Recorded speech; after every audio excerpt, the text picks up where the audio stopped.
La Mobile Marketing Association France, une année elle va bien, on s'est adapté, hein, c'était quand même un peu la mère de toutes les obligations cette année, de s'adapter. Donc la Mobile Marketing Association, elle embrasse tous les sujets marketing qui s'expriment et qui se développent sur l'écran mobile, tout simplement. C'est 140 adhérents. On a des développements sur les logiques de publicité, de CRM, de marketing, d'interface, comment on développe une application. Donc on est vraiment sur toute la chaîne marketing en fait. Le Mobile Marketing Forum, c'est tous les ans, c'est le 8e cette année, c'est le 8 décembre de 10h à midi en ligne, comme tout le monde. C'est ouvert à tous. Et cette année, le thème, ce sera le mobile au cœur, parce que justement, avec la Covid et en 2020, le mobile n'a jamais été autant au cœur de nos vies, que ce soit de nos vies de citoyens, de nos vies de consommateurs, au cœur des modèles économiques des médias, au cœur de notre manière de consommer les loisirs et l'entertainment également. Ce seront les 4 grands thèmes qui seront développés lors du Mobile Marketing Forum de mardi 8 décembre. Le marketing mobile, et notamment dans la publicité, il utilise un certain nombre de techniques de géolocalisation. À partir du moment où on veut cibler un consommateur sur son téléphone portable. Cette industrie qui se développe énormément intéresse beaucoup les annonceurs, mais elle a besoin de plus de transparence, plus de compréhension pour qu'elle soit beaucoup plus utilisée en confiance. Et on a trouvé qu'il était nécessaire de développer une certification qu'on a nommée Drive to Trust et qu'on a développée avec le CESP qui est extrêmement sérieux en termes d'analyse statistique. Drive to Trust, c'est 3 certifications. Right People, Right Place, Right Performance. Right People, c'est la certification que la technologie que vous utilisez en tant qu'annonceur cible les personnes qu'on vous a promis de cibler.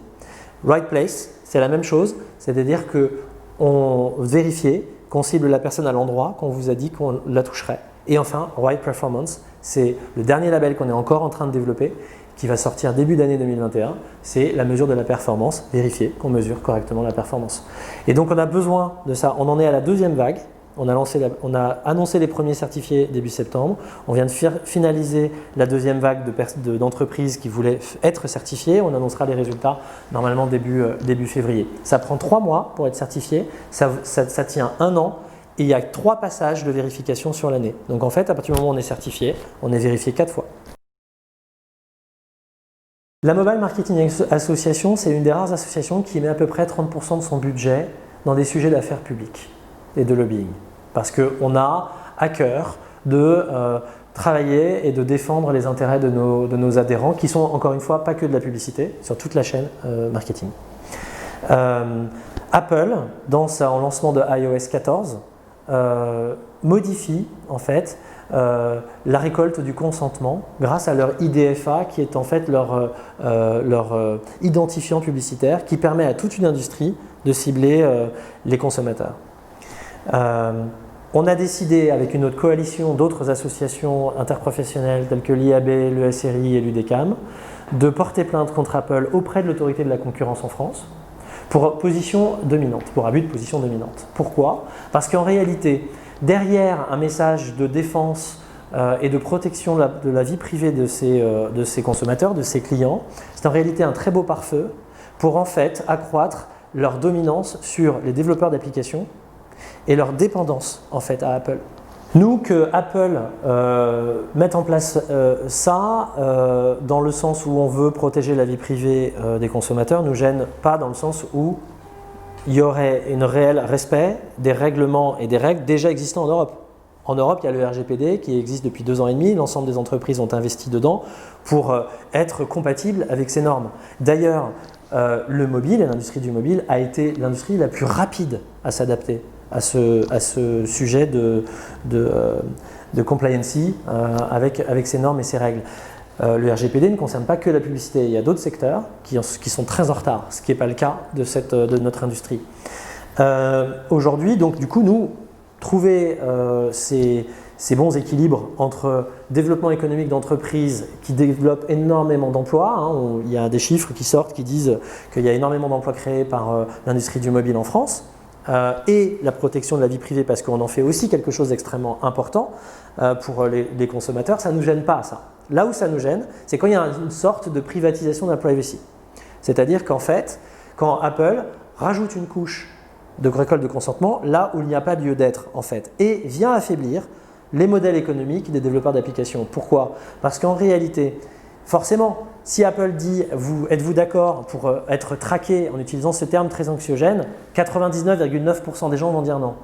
Donc résultat, ça casse un certain modèle économique de ces entreprises-là, parce qu'elles ne pourront plus cibler de la même manière les consommateurs qu'ils ciblaient jusqu'ici. Donc ils vont devoir changer leur modèle économique, se rendre beaucoup plus payants, et donc effet induit direct, augmenter l'assiette de l'impôt d'Apple, qui, je le rappelle, ponctionne 15% ou 30% suivant la taille de l'application sur les revenus des applications. Donc il y a une forme de pare-feu ou d'écran de fumée d'Apple quand ils disent on est là pour protéger nos consommateurs, ce qui est un fait, mais en réalité derrière ça cache un abus de position dominante. Aujourd'hui dans le marketing mobile, il y a un besoin de normaliser et de travailler sur la mesure de la performance. Ça va être un sujet important qu'on portera certainement en 2021 parce que l'omnicanalité et le fait que le mobile soit devenu le premier écran, quel qu'il soit, de la consommation de contenu, de divertissement, de loisirs, de consommation des citoyens français, va imposer qu'on ait une meilleure maîtrise de la mesure des performances des campagnes publicitaires, mesure de performance des programmes CRM, mesure de la performance aussi des applications et de leurs interfaces. Donc je dirais que le grand chapeau, ce sera la mesure des performances. Si après on le divise en sous-sujets, il y a effectivement le sujet des interfaces et les sujets d'expérience client.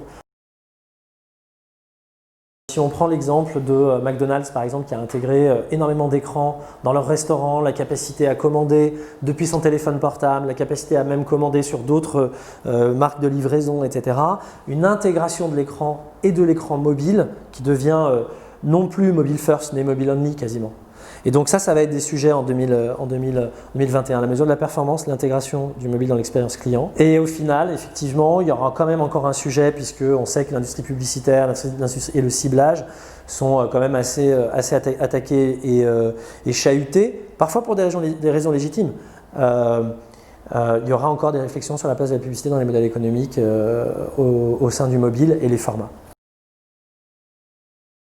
J'ai un double souci qui correspond à cette activité de président de la Mobile Marketing Association, c'est de contribuer à trouver les bons équilibres et des bons équilibres éclairés entre la protection de la vie privée du citoyen et la capacité à l'informer d'un point de vue marketing et par la publicité sur les produits des marques, tout en gardant un bon équilibre des modèles économiques, des entreprises qui créent des emplois et qui vivent de la publicité. Au fond, c'est se trouver donc un bon équilibre éclairé sur notre industrie et en même temps redonner une forme d'explication de l'utilité de la communication dans notre démocratie.